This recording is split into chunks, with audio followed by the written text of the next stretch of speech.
Hello बच्चों, मैं हूं डॉक्टर श्रुति सिंह और स्वागत है आप सभी का बायोलॉजी क्लासेस में। तो हमारा चैप्टर चल रहा है breathing and exchange of gases. तो आज का हमारा टॉपिक है एक्सचेंज ऑफ गैसेस।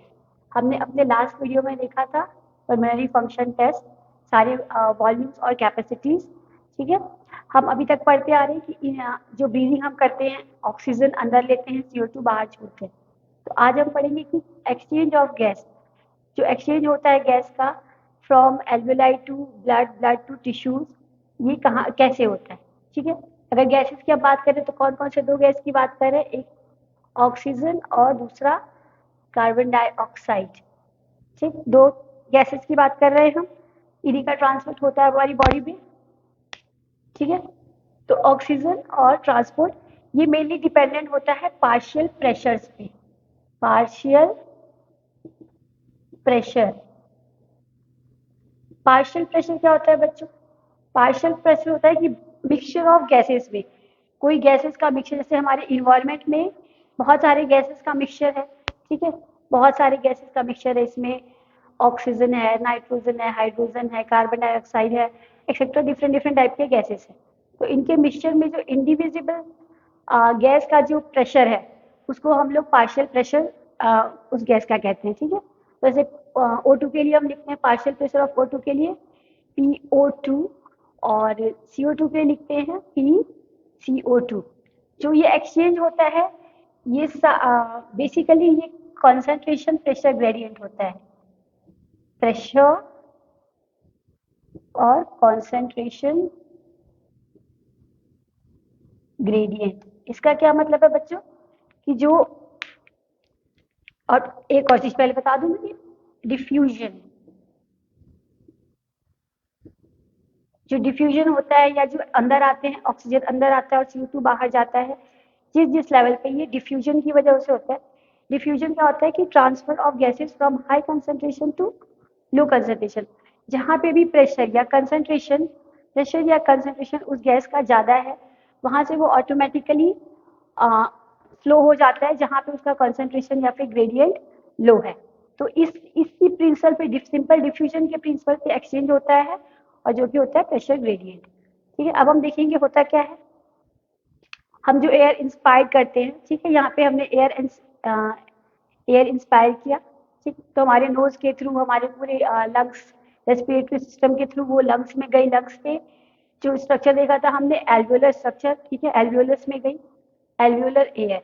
अब यहाँ पे मैंने टेबल बनाया हुआ है, इसमें मैंने सबका प्रेशर लिखा हुआ है। प्रेशर किसमें? MMHg में। कि ऑक्सीजन का जो पार्शियल प्रेशर है एटमॉस्फेरिक एयर में कितना है? 159 mmHg। एल्वेलाई में 104 mmHg। डीऑक्सीजनेटेड ब्लड में 40 mmHg। ऑक्सीजनेटेड में 95 mmHg, और टिश्यूज के लेवल पे 40। ऐसे ही CO2 का है। तो हम पहले ऑक्सीजन का देखेंगे, फिर हम CO2 का देखेंगे एक एक करके। तो पहले हम ऑक्सीजन का देख रहे हैं। इंस्पायर्ड एयर, जो हम सांस लिए अंदर, ऑक्सीजन अंदर आया, वो हमारे रेस्पिरेटरी सिस्टम के थ्रू एल्वियोलस में गया, एल्वियोलर एयर। तो यहाँ पे इंस्पायर्ड एयर मतलब एटमॉस्फेरिक एयर में, यहाँ पे कॉन्सेंट्रेशन ग्रेडियंट कितना था ऑक्सीजन का? 159। ठीक है, 159 को mmHg था, mmHg। ठीक है, हमारे एल्वियोलाई में कितना है? 104। तो यहाँ पे कम है, तो यहाँ से जो है डिफ्यूजन हो गया हमारे एल्वियोलस में, क्योंकि यहाँ पे डिफरेंस आया, यहाँ ज़्यादा है यहाँ कम है, तो वो डिफ्यूजन हो गया। ठीक है, फ्लो हो गया हमारे एल्वियोलस में ऑक्सीजन। फिर ऑक्सीजन यहाँ से कहाँ चला गया? टिश्यूज से ब्लड वेसल्स में। ठीक है, ब्लड वेसल्स में जाएगा। तो ब्लड वेसल्स में pulmonary artery, pulmonary vein, pulmonary जो वेन है वो ऑक्सीजनेटेड ब्लड को ले जाती है, मतलब जिस ब्लड में ऑक्सीजन होता है, ये एक्सेप्शन होता है। बॉडी में हर जगह जो है ऑक्सीजनेटेड ब्लड को आर्टरी कैरी करती है, सिर्फ एक्सेप्शन यहाँ पे पल्मोनरी में होता है कि पल्मोनरी वेन जो है वो ऑक्सीजनेटेड ब्लड को कैरी करती है, और आर्टरी जो है वो डीऑक्सीजनेटेड, मतलब डीऑक्सीजनेटेड ब्लड को जिसमें CO2 होता है। तो यहाँ पे ये डिफ्यूजन हुआ। ठीक है, यहाँ पे एल्वियोलर में हमारा जो ऑक्सीजन का जो है पार्शियल प्रेशर 104 है। ठीक, फिर ये इसमें गई पल्मोनरी वेन्स में, यहाँ पे पार्शियल प्रेशर ऑफ ऑक्सीजन फिर यहाँ पे गई तो यहाँ पे 95 हो गया, ठीक है, 95 mmHg हो गया, ठीक। फिर इसके थ्रू ये गई टिश्यू लेवल पे।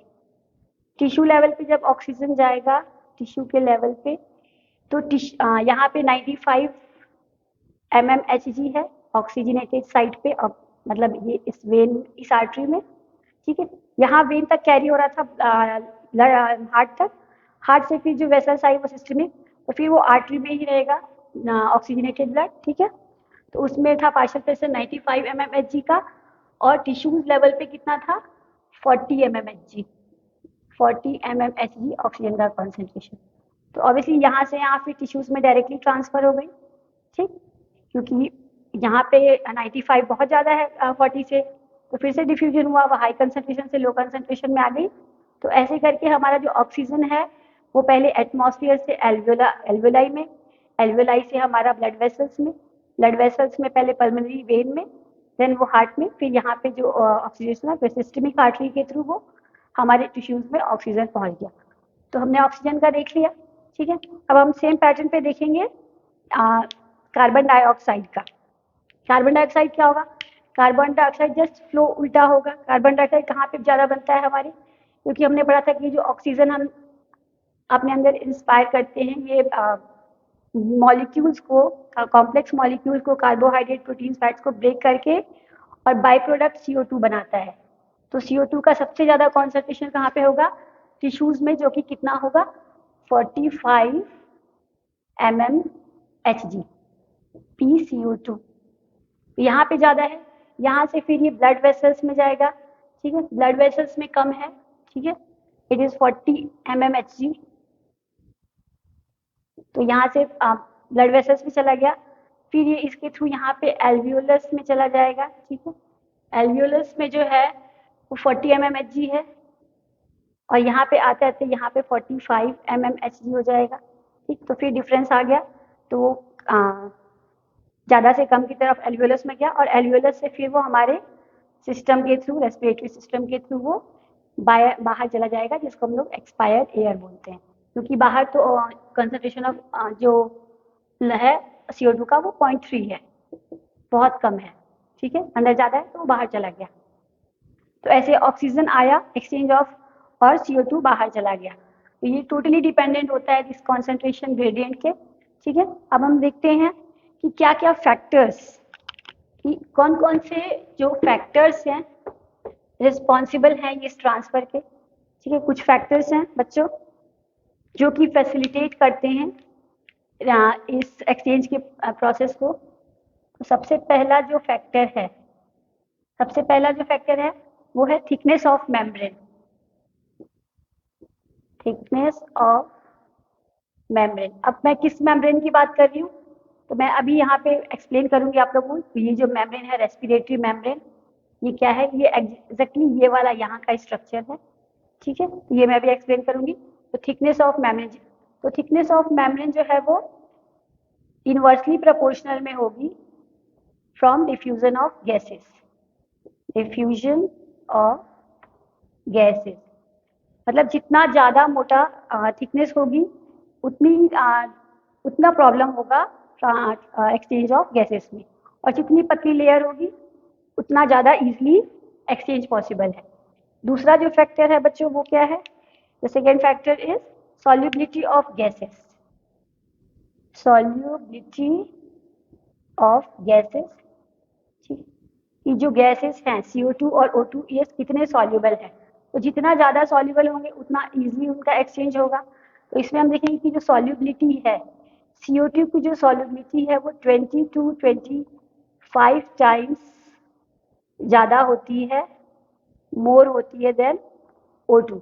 तो ज़्यादा सॉल्युबल होता है CO2 देन O2, 20 to 25 इसकी अफिनिटी ज़्यादा होती है, तो वो ज़्यादा इजीली एक्सचेंज होता है, ज़्यादा इजीली ट्रैवल कर लेता है, ठीक है। तो ये दो मेन फैक्टर्स हैं जो डिपेंड करते हैं कि एक्सचेंज कितना ईजी होगा। अब हम एक बार ये रेस्पिरेटरी मेम्ब्रेन को देख लेते हैं, जहाँ से एक्सचेंज पार्ट हो रहा है, ठीक है। यहाँ से ऑक्सीजन या यहाँ से CO2 का एक्सचेंज होता है। ये मेम्ब्रेन कैसी होती है, इसको हम लोग बोलते हैं रेस्पिरेटरी मेम्ब्रेन। क्या बोलते हैं बच्चों, रेस्पिरेटरी रेटरी मेम्ब्रेन। ये मेम्ब्रेन कैसे कैसे बनी होती है? फर्स्ट एल्वियोलर साइड में देखें तो एल्वियोलस के ये एक एल्वियोलर लेयर होता है, ठीक है, एपिथेलियल लेयर होता है, जो कि होता है क्या, एक सेकेंड,